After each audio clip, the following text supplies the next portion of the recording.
ভারতের কেন্দ্রীয় স্বরাষ্ট্রমন্ত্রী অমিত শাহ বলেছেন, দেশের তরুণদের কল্যাণ এবং তাদের উজ্জ্বল ভবিষ্যৎ নিশ্চিত করা মোদী সরকারের সর্বোচ্চ অগ্রাধিকার। দিল্লিতে শিক্ষামন্ত্রীর পদত্যাগ ও শিক্ষা ব্যবস্থা সংস্কারের দাবিতে ককরোচ জনতা পার্টির চলমান আন্দোলনের মধ্যেই তিনি এ মন্তব্য করেন।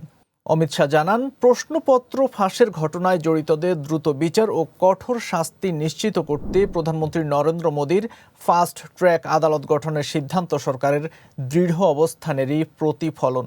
তিনি বলেন, তরুণদের স্বার্থ রক্ষা ও তাদের ভবিষ্যৎ নিরাপদ রাখতে সরকার ধারাবাহিকভাবে প্রয়োজনীয় পদক্ষেপ নিচ্ছে। অমিত শাহ জানান, প্রশ্নপত্র ফাঁসের ঘটনায় জড়িতদের দ্রুত বিচার ও কঠোর শাস্তি নিশ্চিত করতে প্রধানমন্ত্রী নরেন্দ্র মোদীর ফাস্ট ট্র্যাক আদালত গঠনের সিদ্ধান্ত সরকারের দৃঢ় অবস্থানেরই প্রতিফলন। তিনি বলেন, তরুণদের স্বার্থ রক্ষা ও তাদের ভবিষ্যৎ নিরাপদ রাখতে সরকার ধারাবাহিকভাবে প্রয়োজনীয় পদক্ষেপ নিচ্ছে।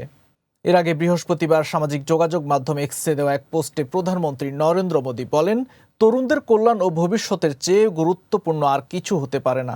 তিনি সংশ্লিষ্ট কর্তৃপক্ষকে প্রয়োজনীয় সব ব্যবস্থা নেওয়ার নির্দেশ দিয়েছেন এবং সতর্ক করে বলেছেন, যারা দেশের তরুণদের ভবিষ্যৎ নষ্ট করার চেষ্টা করবে তাদের বিরুদ্ধে কঠোর ব্যবস্থা নেওয়া হবে।